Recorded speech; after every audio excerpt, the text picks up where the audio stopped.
Fala pessoal, tudo certo com vocês? Eu espero que sim. Aqui quem fala é o Bruno, CEO da BLF Advisory, e nós estamos aqui mais uma vez reunidos para o BLF Cast, o podcast da BLF Advisory, dessa vez na sua 6ª edição. Se apresentem aí, rapazes.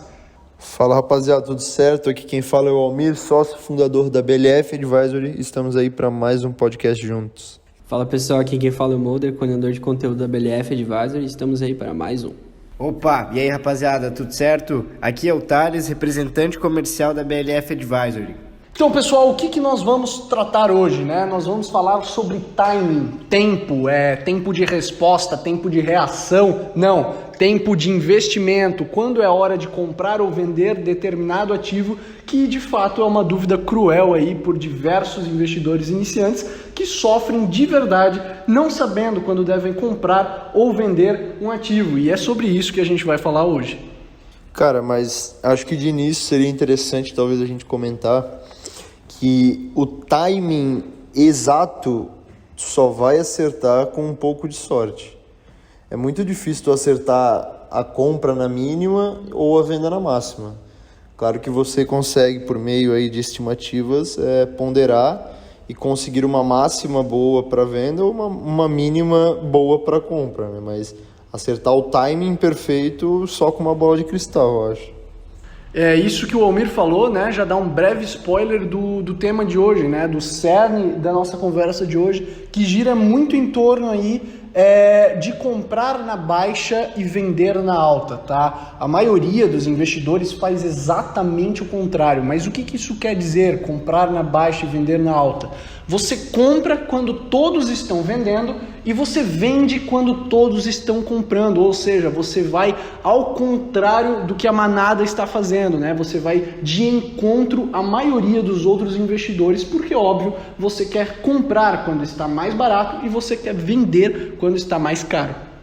Tem aquela frase famosa do Warren Buffett, que eu não sei exatamente a frase também, né? Tô meio que jogando aí. Tá especulando. Mas compre aos sons dos canhões e venda aos sons dos violinos, que é quando todo mundo estiver apavorado, assustado, aí que você deve começar a se atentar e abrir a mão do seu patrimônio para comprar, porque geralmente nessas horas é quando vai retornar e você vai conseguir ter esses gaps aí de alta, que é quando você começa a vender nos sons dos violinos, quando tá todo mundo felizão, achando que vai ser tudo bem, e vai comprando, e a lei da oferta e demanda vai valorizando o preço das ações.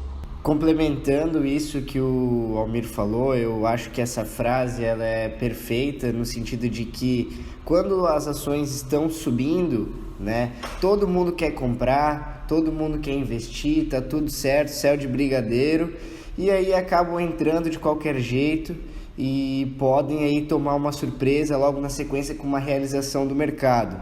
E o contrário também é verdadeiro. Quando as ações estão caindo muito, Ibovespa derretendo 5% na semana, ninguém quer comprar. Todo mundo acha que é o fim do mundo, que é o apocalipse, que vai acabar tudo, e aí acaba deixando de aproveitar oportunidades como essa. Então, também complementando o que o Bruno falou, essa seria a receita perfeita para quebrar. É comprar quando as ações subiram muito e vender no momento que não é para vender, quando as ações caíram demais.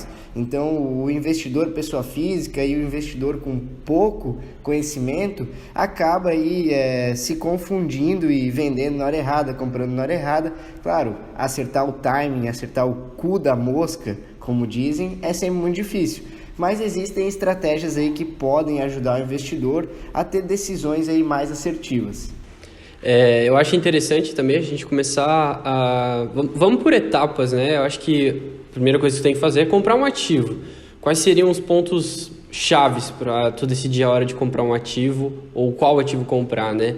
Mas principalmente a gente começa aí pelo que a gente preza bastante na BLF, que são os indicadores desse próprio ativo, né? Os indicadores tanto fundamentalista quanto gráficos. A gente também analisa muito o volume de negociações, não adianta tu comprar um ativo que não tem uma liquidez, né? Um volume interessante. A gente também analisa, como a gente mora no Brasil, a gente tem que analisar o mercado no Brasil, principalmente porque a gente tem bastante ruído político, então isso interfere muito na hora de comprar um ativo. A questão fora do Brasil também, como o Thales falou da pandemia, então em momentos de crise, momentos que o povo fica apavorado, como o Almir falou também, é um momento interessante. E agora a gente também pode falar de vendas de ativos, eu acho que isso é um ponto interessante. Cara, eu acredito, essa parte aí, que o Mulder falou, ela é de fato muito interessante, mas na parte de venda e compra de ativos, eu acho que vai diferenciar muito a modalidade de investimento que tu quer aplicar. Se você aplica ali a parte do buy and hold, pouco vai importar a variação desse ativo no curto prazo, certo? Então, tu vai comprar praticamente todo mês o ativo, se é um ativo de confiança que tu acredita que ele vai explodir no futuro. Se esse ativo, porventura, cair, ele está descontado e tu vai poder comprar ele por um preço mais barato do que tu comprou anteriormente.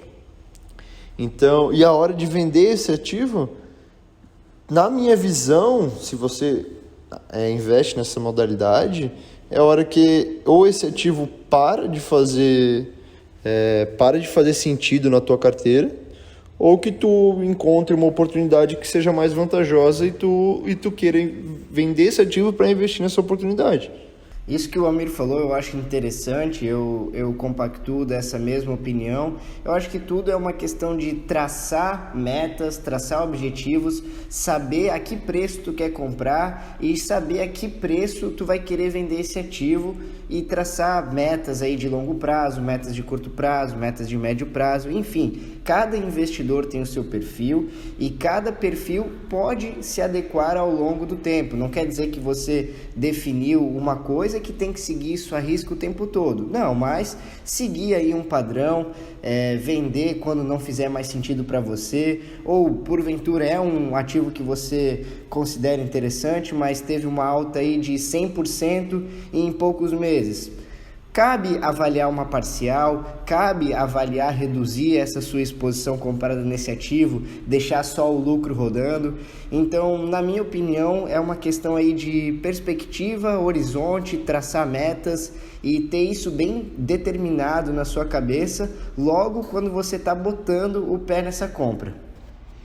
Complementando aí o que o pessoal estava debatendo, depende muito do que tu quer, né? Se você quer investir para o longo prazo, cara, tu comprar aí por causa de 50 centavos de diferença no preço de uma ação, por causa ali de, digamos, 1%, né, em termos percentual, de alta ou de baixa, tá? Cara, não vai mudar nada para daqui a 20 anos se o teu horizonte de investimento, se o teu objetivo com aquela aplicação é para daqui a 20 anos. Não muda nada.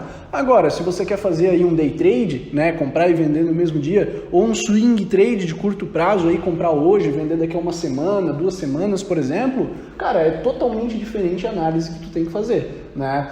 Então, quando a gente está trabalhando para o longo prazo, a gente faz aquilo que o Mulder falou. Cara, analisa os números da empresa, analisa, óbvio, o gráfico da empresa para saber se tu tá entrando num bom momento, porque às vezes vale a pena sim tu esperar a ação continuar na sua trajetória de baixa, continuar corrigindo, para quando ela dá indicativos de reversão de tendência, né, ela estava numa tendência de baixa, ela vai reverter para uma tendência de alta, daí você compra naquele momento. Mesmo que você invista por longo prazo, isso pode sim ser uma estratégia válida, né? Mas não pode ficar se apegando aí a 1%, 2% se tu investe por longo prazo, porque isso não vai mudar nada, né? Então a hora de tu comprar é a hora que, óbvio, você entender que está barato, você entender o negócio por trás do ativo que você está investindo, né? E a hora de tu vender aquilo que o Almir falou. Depois que não fizer mais sentido para ti, seja porque bateu no alvo que você queria, né? Alcançou os seus objetivos com aquele ativo, seja de ganho, seja de tempo, enfim,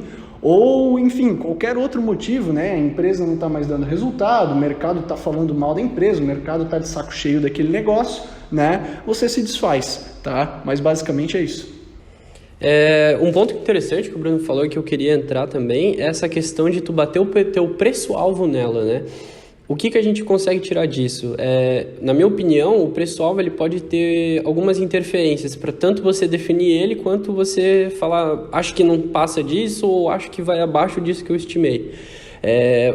A primeira questão eu acho que é setorial. Acho que, como tudo na vida, tem momentos para alguns setores. Então, a gente pode ver em setores de volatilidade que ações mais sólidas, elas enfrentam melhor esse momento. Às vezes tu tem uma oportunidade muito grande, por exemplo, na pandemia, que setores de turismo, viagem caíram bastante, né, devido aos lockdowns. E a gente também tem a questão de acompanhar o resultado dessas empresas. Não adianta você começar a investir numa empresa que ela se demonstrou muito boa na época que você começou nela, e depois ela foi caindo os números, foi caindo os lucros, as receitas, tudo isso. Isso é muito importante.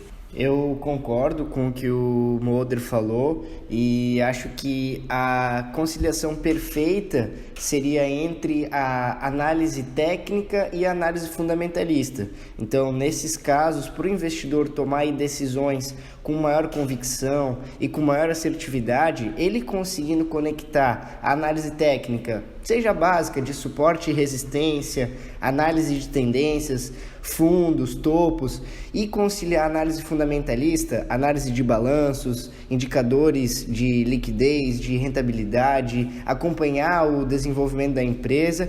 Eu acho que isso são dois pontos muito importantes e essenciais para o investidor acertar o timing. E como o Thales falou, são dois pontos interessantes. A análise técnica hoje ela é utilizada por maior parte do pessoal que faz day trade e até mesmo o swing trade, e a análise fundamentalista primordialmente é usada para o pessoal que faz o buy and hold ou até mesmo o swing trade. Mas assim, tu não pode, essa parte de compra e venda, a gente já definiu bem mais ou menos quando um vai comprar e quando o outro vai vender. Só que não necessariamente tu cria uma conta na corretora e tu bota lá, não, eu vou ser buy and holder, não, eu vou ser day trader e eu vou só operar desta forma. Não, muito pelo contrário, tu pode operar de qualquer forma, e sendo assim, o certo, o ideal seria tu saber de todas as formas, conseguir traçar preço-alvo no curto prazo, conseguir traçar preço-alvo no longo prazo, conseguir achar o timing mais certo para tu conseguir oferir um lucro maior. Então, assim, não é porque eu sou um buy and holder que eu não posso fazer um swing trade dentro da pandemia numa azul, entendeu? Então não tem uma delimitação. O certo quanto mais você se aprofundar, maior conhecimento tiver, maior dinheiro tu vai conseguir tirar não, né? Maior dinheiro tu vai conseguir com a bolsa de valores. Eu, por exemplo, pratico a filosofia do buy and hold, né? Eu invisto para o longo prazo, mas isso não me impede de fazer um swing trade, não me impede de fazer um day trade. Já fiz swing trade de uma semana, já fiz swing trade de 2 meses, já fiz day trade, né? Desde com ações até com opções, tá? Então, só pelo fato de tu seguir uma filosofia, seguir um objetivo de longo prazo, por exemplo, como é o meu caso, não te impede de fazer um dinheiro ali no curto, médio prazo. Mas, óbvio, tu tem que estar ciente de que são modalidades de investimento diferentes, cada uma com seus riscos e também cada uma com as suas possibilidades de ganho. E isso que o pessoal está falando aí, análise fundamentalista, análise técnica, são coisas que a gente prega e ensina aqui na BLF.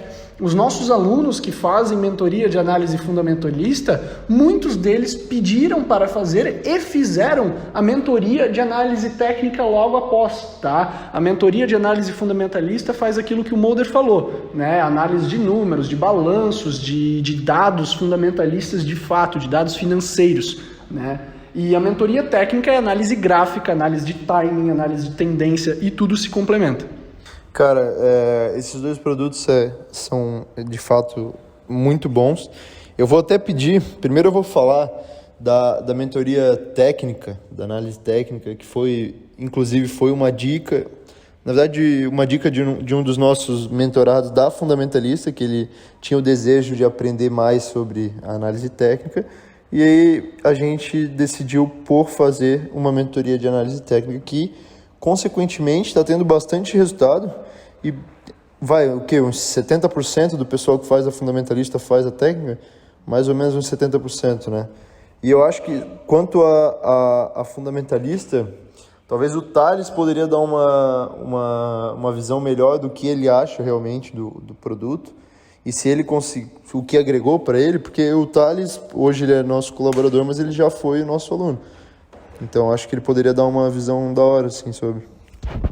Bom, então, o Almir passou a bola aqui para mim, eu vou dominar no peito e vou fazer aí alguns comentários em relação ao que eu acho sobre o conteúdo, sobre as mentorias e o curso. Enfim, quando eu fiz, na época, um pouco mais de um ano atrás, se eu não me engano, a mentoria fundamentalista com o Bruno, foi sensacional. Eu consegui abrir a minha cabeça para muita coisa que eu ainda não enxergava, principalmente dentro da análise fundamentalista, como analisar os indicadores com qualidade, saber aí se a empresa está dando lucro, não está dando lucro, quanto que é a receita dessa empresa, qual o valor de mercado dessa empresa, quanto tempo essa empresa vai demorar a se pagar. Então o Bruno fez um trabalho espetacular comigo, conseguiu abrir aí minha cabeça, expandir muito os meus horizontes em relação ao mundo dos investimentos, tá? E várias outras dicas, né? Ele foi me passando ali ao longo das aulas que com certeza me ajudaram a ser um investidor mais assertivo. E também fui aluno do curso, né? Eu adquiri o curso e eu acho legal que a minha namorada agora, ela tá fazendo o curso e eu falei para ela, olha, presta atenção nos módulos iniciais, que é o básico que tu vai aprender ali, que com certeza isso vai te ajudar muito a tu ser uma investidora independente, saber o que é o Banco Central, saber o que é a taxa Selic, saber esses conceitos básicos que a gente cansa de ouvir todo dia no mercado financeiro. Então, em relação aos produtos da BLF, não tem nem o que falar, é simplesmente sensacional. Acho que vale a pena aí, quem quiser conhecer, só chamar a gente que a gente está à disposição. Cara, eu acho que uma parte legal, além da mentoria, etc., é que o pessoal que faz a nossa mentoria fundamentalista, ele tem acesso a um grupo que gera um networking dos mentorados. E lá, a gente vê, eu acho que próprio com o Thales, até o Pepe, foram caras que começaram a ir atrás. Talvez a mentoria não foi o que ensinou tudo para eles, mas foi o que deu aquele ponto de partida. Porque muita gente aí, se tu vê, tá travada, não sabe o que fazer, tá sem rumo, tá à deriva aí. E a mentoria às vezes é só uma luz assim que a pessoa... Tipo, a gente bota a pessoa no trilho, diria. Ensina o básico e daí a gente ensina o pessoal a pescar o peixe, entendeu? A gente não dá o peixe pra pessoa. Então, eu acho que essa parte aí da mentoria é fundamental até para quem quer saber esse timing aí que a gente está falando tanto na mentoria técnica quanto na fundamentalista. Acho que a gente consegue, de forma mais assertiva, estimar quando que seria o timing certo para tu não sofrer tantas perdas e ter ganhos maiores. Eu concordo com o Almir, é exatamente isso. A mentoria fundamentalista realmente abriu a minha visão para muita coisa que às vezes estava ali na minha cara, mas que eu não conseguia enxergar, não conseguia fazer a análise correta. E também a mentoria de análise técnica é um produto sensacional, né? Tu ter a noção básica do que é um suporte, do que é uma resistência, o que é um gap, o que são um Fibonacci. Então, tudo isso a gente ensina aqui e são conceitos aí que o investidor precisa saber. Eu acho que é interessante o que a gente consegue tirar de mensagem dessa conversa é a seguinte: quanto mais informação tu tiver, melhor. Quanto mais conhecimento, mais inteligência, você vai se dar melhor no mercado financeiro, você vai se dar melhor em qualquer coisa na sua vida. Eu me utilizo como exemplo, eu faço economia, o Thales também faz economia, e a gente tem um conhecimento assim, sucinto dentro do assunto de macro, microeconomia, mercado financeiro. Só que quando eu vim para a BLF, quando eu comecei a trabalhar aqui, isso aumentou exponencialmente. É uma coisa que não dá para comparar, e é uma mensagem que tu tem que ficar para você. Estude. Os conteúdos da BLF, eles estão aí para ajudar você. A gente tem análise fundamentalista, análise técnica, o curso. Teremos novidades em breve, como sempre. Mas a mensagem que fica aqui é: estude, entenda o que você está estudando e utilize isso nos seus investimentos. E como eu comecei ali o podcast falando, a gente nunca acerta o timing de fato. E eu não sei se vocês têm ou não exemplos sobre errar o timing, mas eu queria que cada um contasse se tiverem, mas eu quero começar por mim. Um timing ótimo aí que eu já contei num podcast foi a minha venda de bid, né? Bid 11, que eu vendi muito lá embaixo, inclusive com prejuízo, e hoje ela estourou, né? Há um tempo atrás ela já vem aí numa crescente alta. E também, já aproveitando, se vocês puderem dizer um timing forte que vocês acertaram, que no meu caso foi PetroRio, na pandemia, que eu tinha comprado ela a R$23 e vendi a 102. Então, foi dois exemplos de timing para mostrar que, de fato, a gente nem sempre acerta o timing. Cara, eu errei o mesmo que tu no Banco Inter ali. Todo mundo tava naquele hype de Banco Inter em 2020, até em 2019 já, depois do IPO ali do Banco Inter, tava todo mundo no hype, o negócio só subia e de repente derreteu. E o povo ia comprando porque estava certo que ia subir de novo. Mas, cara, o Banco Inter é um banco que até hoje não dá lucro, beleza? Aumenta a carteira de clientes, aumenta tudo, evolui ali, sistema, software, compra novas startups, enfim. Mas ele não dá lucro, né? A gente fez análise fundamentalista. Não tem dados fundamentalistas que suportem uma compra. A gente fez análise técnica, cara, não tinha nenhum indicativo de reversão de tendência, o negócio só estava afundando. A gente foi lá e fez o quê? Vendeu. Não deu 2, 3 meses, o negócio disparou que nem assim um velhinho depois tomou Viagra, né? Cara, subiu assim de um jeito magnífico para quem estava comprado, né? A gente vendeu ali no prejuízo, não muita coisa, eu acho que foi uns 10%.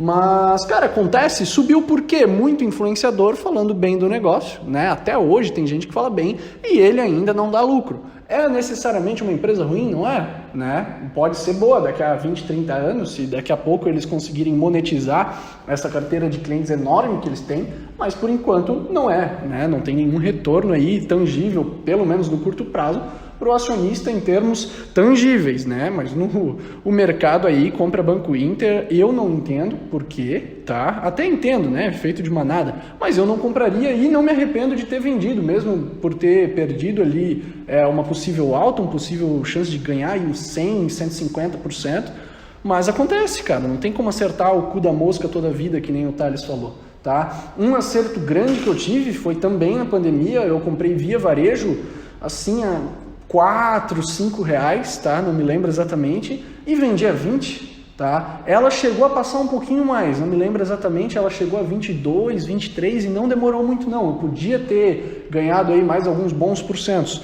mas cara, eu tirei 300% de lucro, né? Isso aí foi um negócio assim que eu olhei, cara, via varejo, ela não custa 5 pila, comprei, né? Olhei para via varejo a R$20, via varejo não vale R$20, vendi. Né? É assim que funciona. Esse foi um dos times que eu acertei muito bem, mas, mais uma vez, não tem como tu acertar o cu da mosca. O mundo dos investimentos ele é engraçado porque, assim como o Bruno comprou via varejo a R$5, ele foi lá e vendeu para mim a R$20. Ou seja, foi a primeira ação que eu comprei, foi a Via Varejo, justamente quando estava nessa euforia toda, Via Varejo estava 20, 21, chegou a bater, se eu não me engano, R$22, foi a máxima, e eu comprei Via Varejo a 20, 21, né, fiz ali meus primeiros aportes, e eu tomei, né, naquele lugar. Então, ou seja, logo depois dessa venda do Bruno, que foi quando eu entrei, eu errei o timing, ele acertou o timing perfeitamente e o meu foi exatamente o contrário.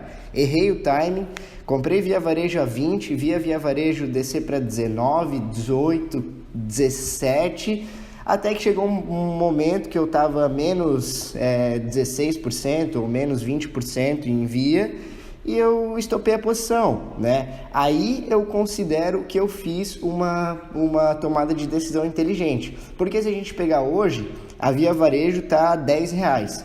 Ou seja, na época, se eu não me engano, ano passado, em dezembro, eu encerrei essa posição a 16 e hoje está a 10. Então, veja como no mesmo ativo, no mesmo investimento, eu acabei errando o timing na hora da compra, mas fui feliz em ter acertado o timing na hora de estopar e encerrar. Então, a mensagem que fica dessa minha reflexão é que, às vezes, é interessante sim tu ter o stop como o teu aliado, né? Então utilizar ele com consciência, não sair estopando tudo sem fundamento, sem lógica nenhuma. Mas nesse caso eu acreditava numa correção um pouco maior da Via Varejo e acabei, né, encerrando a minha posição e me livrei de tomar aí quase mais 25% de prejuízo, né? Ia estar aí com menos 50% de patrimônio. Outro exemplo, agora chegou a minha vez, mas eu queria dar um exemplo do meu primeiro acerto grande, que na época foi Gerdau, Goal 4, na verdade, para ser preciso, que foi a metalúrgica Gerdau. Eu comprei ela a R$8, se eu não me engano, e vendi ela a 16, que foi o pico dela. Ela chegou a 16,70, alguma coisa próximo disso. Eu pensei na época sobre a questão de valorização do dólar, porque ela vendia muito para fora, e também pela questão da mineração, né? A Vale voando, então pensei, Gerdau vai voar também, né? Ela está envolvida nesse meio. Mas o meu maior erro foi no grupo Soma. Não sei se vocês sabem qual que é, mas foi o grupo que fez fusão com a Hering recentemente. E eu estava passeando em São Paulo quando eu dei de cara com uma das lojas do grupo Soma, que era da Farm. E assim, a rodo, peça de 300, 500 pila e gente comprando a rodo. Eu pensei, cara, que empresa é essa? Vamos ver. Entrei lá no meu home broker, putz, acabou de fazer IPO. Vai decolar, né? Vendendo horrores assim, vai decolar. E pau, Ashula. E depois vai lá e faz fusão com a Hering e tá hoje a 17 pila. Então, assim, tem momentos certos. E tu vendeu já? O quê? Já, eu vendi na época porque o que aconteceu foi que ela abriu com 11 mais ou menos o IPO, eu consegui comprar ela a 10 e pouco e ela caiu mais ainda, deu desistir. Fui vendo os indicadores, ela não apresentava indicadores bons na época, mas depois que ela começou a ter esses papos de fusão, aquisição, ela foi decolando e hoje está em 17, 50, 60. Mas o que eu tiro disso como na Gerdau foi questão de momento. Então, por exemplo, talvez a Gerdau não tenha essa alta de novo, tanto pelo dólar quanto pela produção do minério de ferro, né? E o grupo de moda do setor de varejo de roupa também foi um momento, porque na época não estava no momento e agora está. A gente pode ver com outros exemplos também, a Hering, a gente tem também o grupo o Shoes, o grupo Marise, então, tem várias coisas por aí. Tá. Complementando ali, né, que antes a gente falou de Via Varejo bastante, que eu comprei a 5 e vendi a 20, cara, nem no acerto tu acerta 100%. Porque eu comprei a 5 e vendi a 20, beleza, quadrupliquei ali o capital investido. E eu fui lá e comprei de novo a 14, pensei assim, já caiu 6 pila, algo próximo ali de 30% de baixa do preço que eu vendi, vou comprar de novo e fazer mais um cash, né, porque tudo que sobe desce, tudo que desce sobe. O que aconteceu? Tomei no Ashlock, que foi o que o Mulder falou antes, traduzindo, Ashlock é Q em alemão, tá, para quem quer uma breve aula de alemão aí, né, então, cara, não foi com todo o capital, né, que eu ganhei ali da compra a 5 e venda a 20, eu entrei com 1/4, acho que daquela grana, eu tava só operando com lucro, né, eu entrei ali só com parte do lucro, nem foi todo o lucro, eu acho que foi 1/3 do lucro que eu tirei na compra de 5 e venda a 20, eu entrei de novo a 14, e hoje tô tomando no toba aí com mais de 40% de prejuízo, acontece, né, acontece. Mas não quer dizer que necessariamente as empresas que a gente está falando aqui são boas ou são ruins. A gente está contando apenas a nossa experiência e o que ocorreu.